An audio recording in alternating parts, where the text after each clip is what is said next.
Hey, what's going on? Sean Mormelo here. SeanMormelo.com. SeanMormelo.com. Anyway, if you're new here, this channel is really about becoming a performing musician or topics related to making money as a musician. Generally, these days, that entails playing other people's music. I play solo acoustic primarily, although I do have a tribute band and another tribute band that we are slated to work up. That went on hold last year during the ensuing crisis.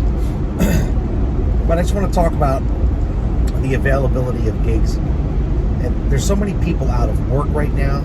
So many people lost their gigs. I had about 20 gigs last year myself due to the shutdowns, completely unconstitutional shutdowns. But that's neither here nor there. Allergies are really bad again. Well, I just want to say that if you can play guitar or piano and you can sing on key pretty well, if you have the right song list, which is you're hitting all the facets of the audience, of your prospective audience, as far as like the songs. You don't need to know every song in the world, but you need to know a bunch of tunes that are going to be requested, and then songs in general, kind of a general vibe that people like, basically the vibe of the kind of gigs you're playing. But if you can sing, okay, you can strum a guitar or play chords on a piano, dude, you can make more money than working at Starbucks or Walmart or any of these things. If you can make, at the very least, a decent side hustle income on the weekends, or if you're like me, you can make full-time income. I don't even go for all the gigs that I could get because, number one, I have some hand problems now, and I've been doing this for so long, well over 30 years. And number two, I'm not desperate for the work. I'm not as young as I once was. And also, there's different levels of bullshit you have to put up with. Playing places, whether it be drunk or enthusiastic clientele, or kind of callous asshole managers that don't give a shit about you or whatever. I choose to do business with people that value me to a certain degree these days, but that's my choice. I've certainly played a bunch of places over the years, and a lot of steady work where they didn't really give a shit, and I just was there collecting my money, doing my thing, and maybe there was a clientele I didn't particularly like as much, etc. I'm very choosy about my work these days, but I can be choosy because I've earned it. I'm very good at what I do. I can sing my ass off, I can play my ass off, and I play the right tunes for the crowds. If you are the greatest singer, the greatest guitar player in the world, if you're playing a bunch of shit people don't want to hear, you're not going to get work.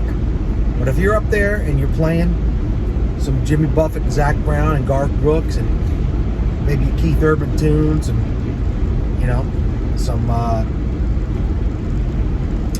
Matchbox 20, a lot of 80s and 90s and stuff like that, stuff people know, and you can sing on key and you can play your instrument to a good rhythmic ability, you have rhythm, you're going to get work, man, because the bar is not high. Okay, there's very few people. I haven't seen anybody who can really play as well as I do and sing as well as I do in this area. There's certainly a lot of talented people out there. I'm not saying that, but you've got some great singers, you've got a couple great players. Generally, the two don't meet. But if you can just play and sing okay to a decent degree, there's not enough fantastic people out there doing this. There's work. Because, people like that vibe. Humans are social creatures. And even though entertainment is the last thing that's ever factored, first thing cut, last thing ever brought back, it absolutely adds to the ambiance and the vibe to any venue. And the really smart venue owners or managers get that. It's an integral part of the social dialogue. It's an integral part of culture. It always has been. Very, very few restaurant and or hospitality managers or owners understand that. More owners than managers. These people they don't get it for the most part. And they also don't recognize talent. They don't recognize the difference between somebody really good and somebody barely passable. It's astonishing how badly these people's ears are. I've dealt with it my whole life, which only works to the advantage of the okay mediocre out there. And there's more. There's always a 90-10. There's always about 10% of the people that are really good. 90% are either really bad, mediocre to okay. Some are just okay, pretty good. But if you're in the middle tier somewhere, you're just average, you can work. Especially in the big peninsula of Florida where I live, or places that have weather that is favorable to live music. But it doesn't matter if you're in Missoula, Montana, or I used to live for 10 years, I lived in Alaska. I don't care if it's Anchorage, Alaska, or Homer, or Wasilla, there is opportunity out there. If you need work, and you can play guitar, and you can sing, or keyboards, you want to bring your keyboard with you. I've only done a handful of keyboard gigs over the years because I'm not a full-time keyboard player, although it was my first instrument. I never really learned too many covers on keyboards. So, I just mess around with it for writing and stuff. But it's a better job than pretty much anything out there. I've said that before, so I just want to say that the bar is not high. If you're scared that you're not going to measure up, there's room. Because there's only a very few really, really talented, great players in a town. And, we all start somewhere. And I remember looking up to the A circuit players in the 80s. That were in these big rock bars back then, these big bands, big production and stuff. Up there ripping into Guns N' Roses and singing Journey and all these. I didn't have the range for it. I never really had the range for Journey. I have a baritone, and I can hit tenor notes. I can sing it like a low tenor, baritone tenor voice. So I could never really get up there to the really, really high stuff. For some reason, that was a benchmark back in the 80s. Cause you had Axl Rose, and you had White Snake, and you had Doc, and you had all these bands when I first started out on the road. And to be the lead singer, you had to be able to hit them. I blew my voice out actually trying to do that at 17 and 18 years old. So, but anyway, I always would look up to these guys, and I would think someday, I'm going to be that level. And so everybody, but I was still working. So everybody has to start somewhere. So if you want to start, there's no better time. Yeah, you can get into cryptocurrencies. I've had money in crypto forever. I haven't made a goddamn dime, seriously. I've lost money. I'm probably back at parity of where I was a year ago.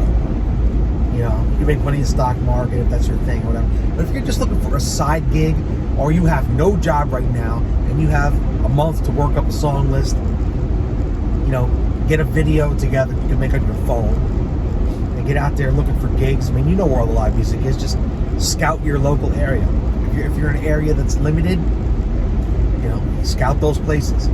Anywhere along coastal Florida, there's work, pretty much. So if you live in Florida, you're good. Warm places like Arizona, it doesn't matter. The point is, this is the best time ever to get into it. If you have time to do it, if you're one of the unfortunate unemployed, or you're just a gig worker, get into this. I tried truck driving over the winter when I lost most of my work. It sucked for me because I can't sit in a truck literally all day, 24 hours a day, and you are sitting in that truck because you're hurrying up to get a delivery, you're waiting around to deliver, you're at a truck stop. I mean, it's not the life. It wasn't the lifestyle for me. But at the end of the day, I mean, I make more money than that on my own schedule, making working like 4 gigs a week. I make about as much as a truck driver makes. busting their ass 70 hours. Screw that. And these crappy jobs out there that are giving out hiring bonuses at McDonald's and places like that, that's going to come to an end pretty soon because the unemployment has ended. It's going to end it for everybody, the enhanced on September 4th, all states. And the moratorium on mortgages and rent has ended. People are going to need to go to work. And they're going to be competing for those jobs. And they're going to be shitty $10 an hour jobs that you cannot make. You got to go live with 6 families in a fucking apartment to afford to live like that. I mean, I guess if you're a student and you're living on ramen and stuff, I mean, you know, we've all been there back in the day. These days I like to eat ribeye steaks or really good burgers, and I like to, you know, have air conditioning in my house, and I like to have, you know, gas in my vehicle and stuff, and it costs money to live.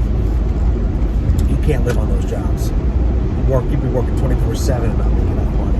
Or you can go to a gig though and walk out of there at a crappy gig with $150 for 3 or 4 hours and another 20 to 50 bucks in tips. That's a hell of a lot better than working one of these fast food places. So if you play guitar or keys and you can sing, stay tuned to this channel because I'm coming up. My next video I'm making is your starter song list. I'm going to give you some ideas. I'm going to show you what I would start with today to get out there and gig. All right? Sean Mormelo, thanks for being here, and please like and subscribe. Please comment below. You know, you can go to my website, www.seanmormelo.com, or Google me. You can find out all the things I've done, all the music I put out on iTunes and Spotify. You can find videos of me playing live. You see what I do. I've got a band. I'll put the link or a card right here for my Journey Tribute band. And so anyway, I'll see you guys on the next one. Thank you very much. Bye.